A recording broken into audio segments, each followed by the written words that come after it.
Hello guys, স্বাগতম। Welcome to Rajshahi শহর। আসসালামু আলাইকুম গাইস, সবাই কেমন আছেন? আশা করি সকলেই ভালো আছেন। আমিও আলহামদুলিল্লাহ ভালো আছি আপনাদের দোয়ায়। তো আবারও চলে আসলাম আপনাদের মাঝে আরেকটা ভিডিও নিয়ে রাজশাহীতে। তো আমি আসছিলাম রাজশাহীতে ছোট বোনের বাসায় বেড়ানোর জন্য। তো রাজশাহী শহরটা দেখার অনেক আগ্রহ ছিল, তো বেরিয়ে পড়লাম দুপুরে খাওয়া দাওয়া করে। প্রায় এখন 3টা বাজে, বিকাল 3টা বাজে।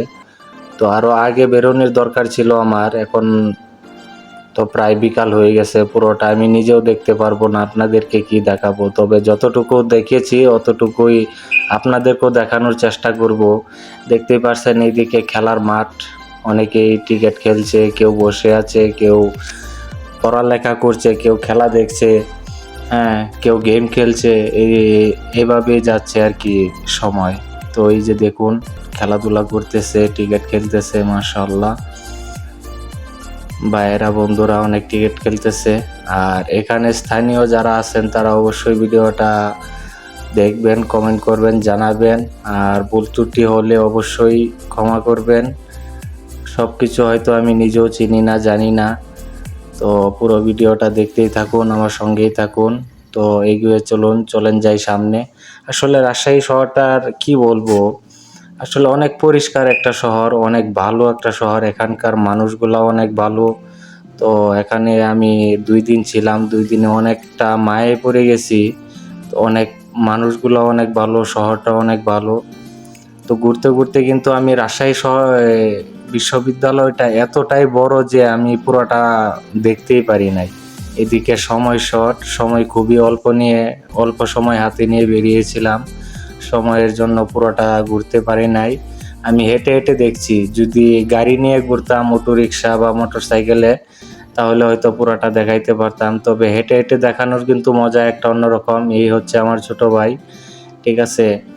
তো আমি পুরোটা ঘুরতে পারি নাই, ভিতরে যাইতে পারি নাই। বাহিরে যতটুকু আমি দেখেছি ততটুকুই আপনাদেরকে দেখানোর চেষ্টা করতেছি।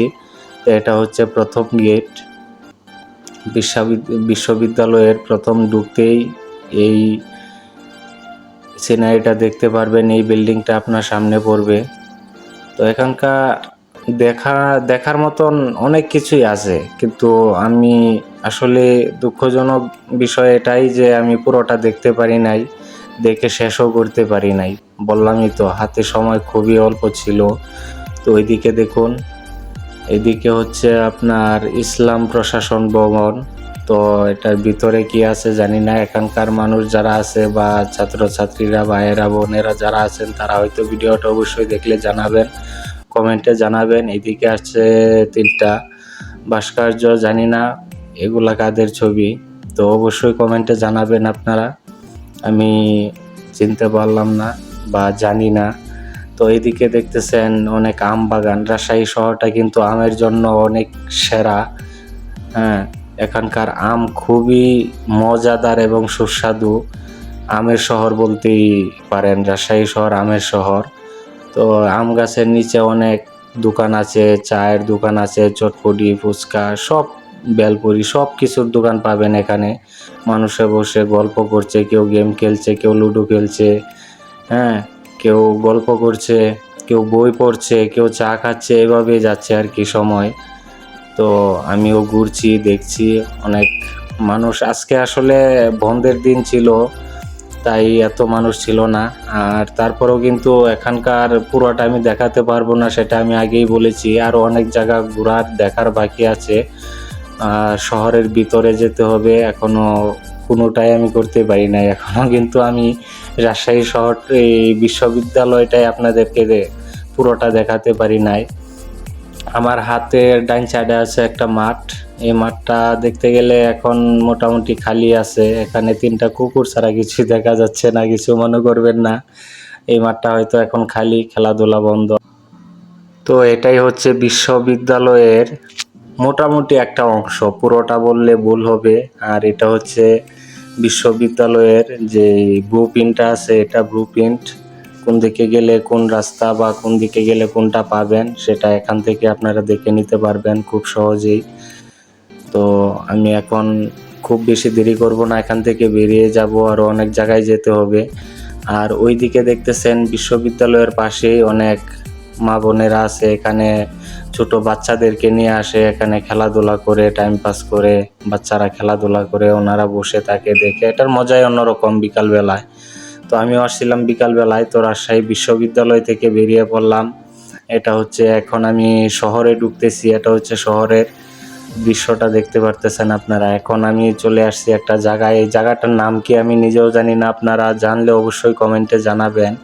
এখন প্রায় সন্ধ্যা নেমে আসছে, সন্ধ্যা ঘনিয়ে আসছে, এখন প্রায় বিকাল 6টা 5:30 বাজে, এরকম 5:30 6টা অনুমানিক সন্ধ্যা ঘনিয়ে আসছে। তো এই জায়গাটার নাম আমার সঠিকটা খেয়াল নেই, মনে নেই, আপনারা অবশ্যই জানাবেন। এখানে অনেক মানুষ বসে আছে দেখতেছেন, এখানে সব কিছুই আছে, কেউ টাইম পাস করতেছে, বলতেছে, বসে আছে, গল্প করতেছে, এদিকে দাদাভাই গান গাইতেছে, সবাই কিন্তু মনোযোগ সহকারে ওনার গানগুলা শুনতেছে, ওনার গান শুনতেছে। তো আমিও একটু শুনলাম, দাদাভাইকে তুলে ধরলাম, আসলে উনি খুব ভালো গান গায়, অনেক ভালো লাগছিল ওনার গানটা শুনে, যে সামাজিক একটা গান গাইছিল, অনেক ভালো লাগছিল, দর্শকরা সবাই ওনার গান শুনছিল। তো এখানকায় কিন্তু শেষ না, এই জায়গাটা অনেক বড়, আমি আরো ভিতরে যাব, অনেক নিচে যাব, হয়তো ওই জায়গায় যেতে যেতে অনেকটা সন্ধ্যা হয়ে যাবে, রাত্র হয়ে যাবে। এদিকে দেখতেছেন বক্স মেশিন, তো আমার বয়সে কিন্তু আমি এখানে কোনো সময় বক্সিং খেলা করি নাই, এই প্রথম ফার্স্ট টাইম আমি একটা বক্সিং দিলাম। তো ভাই বলতেছিল, ভাই আপনি আর একটা বসি ফ্রিতে দেন, কেননা আজকে সারা দিনের ভিতরে এত বড় স্কোর, ফার্স্ট স্কোর কেউ করতে পারে নাই, আপনি ফার্স্ট করেছেন 999। আর এদিকে আর একটা ছোট ভাই বক্সিং দিয়েছে, ওনারটা দেখি কত উঠে, উনিও ভালোই মেরেছে 128, যাই হোক ভালো মারছে। এই কিন্তু আমার ফার্স্ট টাইম আসছিল বক্সিং, তবে আমি নিজের ভিতরে একটা মানে কনফিডেন্স আসছিল যে আমি পারবো, এটা পারবো না কেন, এটা কোনো বিষয় না, এটা আমি পারবো। তো এই ফার্স্ট টাইম, তো আলহামদুলিল্লাহ ভালোই পারছি। এখন যাইতেছি অনেক ভিতরে, আসলে এই জায়গাটা ঘোরার জন্য, এদিকে কিন্তু ওইদিকে রাজশাহী পদ্মা নদীর একটা ঘাট আসছিলাম কিন্তু ওই ঘাটটা দেখার জন্য, তবে ভাগ্যবশত সন্ধ্যা হয়ে গেছে, সন্ধ্যা নামার পরই কিন্তু এটা বন্ধ করে দেয়, ওইদিকে আর যেতে দেয় না, কারণ দেশের অবস্থা তেমন ভালো না, চোর ডাকাত বাটপার অ্যাভেলেবেল আছে, ওদের থেকে অবশ্যই সাবধানে থাকবেন। তো ওইদিকে বন্ধ করে দিছে, যেতে দেয় নাই। আর আমি ওইদিকে যাইতেছি, তারপরও দেখা যাক ভিতরে যাইতে পারি কিনা। তো যাইতে যাইতে কিন্তু রাস্তায় অনেক দোকান পাবেন, খেলনা, কসমেটিক, হ্যাঁ, খাওয়ার দোকান, রেস্টুরেন্ট অনেক পাবেন, আর অনেক মানুষের ভিড়। আজকে কিন্তু এখানে সন্ধ্যা হয়ে গেছে, তারপরও দেখতে পারতেছেন অনেক মানুষ।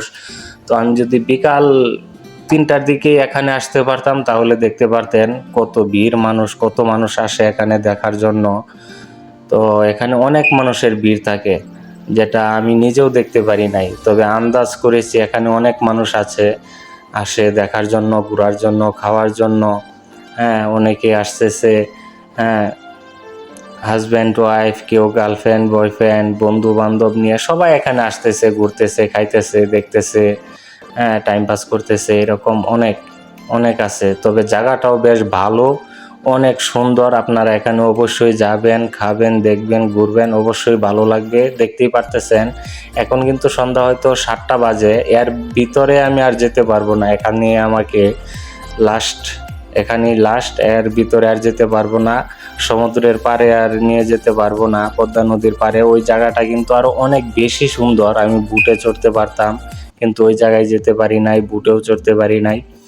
এখন আবার ওই জায়গা থেকে বেরিয়ে পড়ছি। এদিকে দেখতে পারতেছেন, যেদিকেই তাকান সবাই কিন্তু জোড়ায় জোড়ায় বসে আছে, মাশাআল্লাহ, জোড়ায় জোড়ায়, কেউ কিন্তু সিঙ্গেল নাই, সবাই ডাবল, একজন আরেকজনকে নিয়ে বসে আছে। তো যেদিকে যাই এদিকে দোকান দোকান দোকান, কসমেটিক, ফুচকা, দই, সব ধরনের দোকান পাবেন এখানে। আর শহরটা বেসিক্যালি এত সুন্দর আর এত পরিষ্কার, আমি ঢাকা শহর এত পরিষ্কার আমি দেখি নাই। শহরটা আসলে অনেক পরিষ্কার পরিচ্ছন্ন রাখে, হ্যাঁ, এখন ঘুরতে ঘুরতে চলে আসলাম রাজশাহী রেল স্টেশনে। এই যে বাইরে মানুষগুলা বসে আছে, ওরা কিন্তু অনেকে এখানে অসুস্থ আছে, মিসকিন আছে, কিন্তু সবাই কিন্তু অসুস্থ মিসকিন না। এদের থেকে সাবধানে থাকবেন, কারণ এখানে বাটপার চিটারও বসে থাকে, পকেটমার থাকে। এদের থেকে অবশ্যই সতর্কতা অবলম্বন করবেন, সাবধানে থাকবেন। নিজের মোবাইল, ক্যামেরা, মানি ব্যাগ সব কিছু সাবধানে রাখবেন। তো আমি চলে আসলাম ভিতরে, এদিকে লাইন লেগে আছে টিকিট কাটার জন্য। তো আমি চেক করলাম, দেখলাম এখন একটা ট্রেন কিছুক্ষণের ভিতরে ছাড়বে, হয়তো আধা ঘন্টার ভিতরে ছাড়বে। আর একটা ট্রেন ঢাকা থেকে আসতেছে, ওই ট্রেনটা আসার পরে এখান থেকে একটা ট্রেন ছাড়বে ঢাকার উদ্দেশ্যে। তো এখানে কিন্তু জায়গাটা অনেক ভালো, এদিকে আপনি হোটেল পাবেন, হোটেল আবাসিক আছে, হ্যাঁ। তো এখানে সব ধরনের দোকানপাট আছে, আপনি চাইলে এখানে থাকতে পারবেন। ট্রেন মিস হয়ে গেছে, হোটেল সিটি প্লাস আবাসিক, আপনি চাইলে এখানে এক রাত থাকতে পারবেন। ট্রেন মিস হয়ে গেছে বা অনেক দূর থেকে আসছেন, জার্নি করে একদিন রেস্ট নিয়ে তারপরে যেতে পারবেন, এরকম ভালো সুযোগ সুবিধা আছে। তো আমি যাইতেছি ট্রেন প্ল্যাটফর্মে, দেখা যাক। বিনা টিকিটে রেল ভ্রমণ আইনত দণ্ডনীয় অপরাধ, এটা অবশ্যই করবেন না, সতর্কতা অবলম্বন করবেন সবাই। এটা আসলে দণ্ডনীয় অপরাধ, এটা করা ঠিক না। তো আমি চলে আসলাম প্ল্যাটফর্মে, এদিকে মনিটর আছে, মনিটরে দেখে নেব কত মিনিট বাকি আছে ট্রেনটা আসার জন্য। খুব বেশি সময় বাকি নেই। এখান থেকে একটা ট্রেন ঢাকা থেকে একটা ট্রেন এখানে আসবে, আবার এখান থেকে একটা ট্রেন ঢাকার উদ্দেশ্যে রওনা দেবে। এই যে আমার সামনে সাদা যে ট্রেনটা দেখতে পারতেছেন, ওই ট্রেনটা যাবে। আর ওইদিকে ওই যে নীল কালার, নীল সাদা ট্রেনটা, ওটা যাবে সকালে, ওইটাও যাবে হয়তো চিটাগাংয়ের উদ্দেশ্যে যায়, ওইটা আমার সঠিকটা জানা নেই। তবে এই ট্রেনটা এখন ঢাকার উদ্দেশ্যে যাবে, ঢাকা থেকে আর একটা ট্রেন আসতেছে। অলরেডি ওই ট্রেনটা এসে পড়েছে, এই যে দেখতে পারতেছেন। তো ট্রেনটা এসে গেল। এই ট্রেনটা আসার পরপরই এটার যাত্রীগুলা সবগুলা নেমে গেলে, সব কিছু ফর্মালিটিস পুরা হয়ে গেলে ওই ট্রেনটাও ছাড়বে। হয়তো অনেক দিন ধরে ট্রেনে চড়া হয় না, ট্রেনে উঠি না, এখন হঠাৎ করে রেল স্টেশনে এসেছি, অনেকটা ভালো লাগতেছে। তো জানি না আপনাদের রেল দেখতে বা রেলে ভ্রমণ করতে কেমন লাগে। আমার কিন্তু অনেক ভালো লাগে রেলগাড়ি দেখতে বা রেলে ভ্রমণ করতে, কিন্তু আমার অনেক ভালো লাগে। আপনাদের কেমন লাগে অবশ্যই জানাবেন কমেন্টে। তো এখানে এসেছিলাম, অনেক কিছু ঘোরার মতন, দেখার মতন ইচ্ছা ছিল, তবে সময়ের কারণে পারি না। এখন বাজে প্রায় রাত 9টা, ওইদিকে ঘুরতে ঘুরতে সময় শেষ। তো সময়ের কারণে অনেক জায়গায় ঘুরতেও পারি না, দেখতেও পারলাম না, আপনাদেরকেও দেখাতে পারলাম না। তো সময় পেলে আপনারাও অবশ্যই আসবেন, যতটুকু দেখছেন আপনারাও দেখবেন। আমিও আবার যদি সময় হয়, আল্লাহ যদি বাঁচিয়ে রাখে, অবশ্যই আসবো এই জায়গায়, আবারও দেখবো, আপনাদেরকে দেখাবো। তো রাজশাহী শহরটা কিন্তু আসলেই অনেক সুন্দর, অন্যতম একটা শহর বাংলাদেশের ভিতরে, রাজশাহী শহর। তো ওই ট্রেনটা ছাড়ার জন্য প্রস্তুত হয়ে গেছে, ওই ট্রেনটা এখন ছাড়বে, স্টার্ট হয়ে গেছে অলরেডি, ওই ট্রেনটা ছেড়ে দিয়েছে অলরেডি, চলে যাচ্ছে। তো দেখতে কিন্তু রেলগাড়ি আসলে অনেক সুন্দর লাগে। ছোটোবেলায় গল্প পড়তাম, ট্রেন চলেছে, ট্রেন চলেছে, যোগ, আসলেই ট্রেন আসলে শব্দটা এরকমই। দেখেন কত সুন্দর, ট্রেনটাও কিন্তু বেশ অনেক লম্বা। তো প্রথমে যে ট্রেনটা এসেছিল, ওই ট্রেনটাতে অলরেডি এটার চেয়েও আরও অনেক বেশি লম্বা ছিল। ওইটাতে 2টা ইঞ্জিন ছিল, এটাতে একটা ইঞ্জিনই, তবে ওই ট্রেনটা বেশি বড় ছিল, ওইটাতে 2টা ইঞ্জিন ছিল। তো ট্রেন তো চলে যাচ্ছে, আমার অধিগন্ত শেষ। তো যাওয়ার আগে একটা রেস্টুরেন্টে গেলাম, এখন বাজে রাত 9:30 উপরে বাজে 9:45। তো খাওয়া দাওয়া শেষ করলাম। এখানকার খাবার বা সার্ভিসগুলো অনেক ভালো। এই হোটেলটাতেও যাবেন আপনারা, রাজশাহীতে নাকি অনেক নামি দামি হোটেল, এটা আসলে অনেক বড় হোটেল, প্রায় 2তলা হোটেল। নিচতলা তো এত মানুষ, আমি আছি সেকেন্ড ফ্লোরেও অনেক মানুষ, অনেক ভিড়, সার্ভিসগুলো অনেক ভালো। তো ভিডিওটা দেখার জন্য সবাইকে অসংখ্য অসংখ্য ধন্যবাদ। আর অবশ্যই কমেন্টে জানাবেন ভিডিওটা কেমন লাগলো, লাইক ফলো শেয়ার করবেন, অবশ্যই ধন্যবাদ।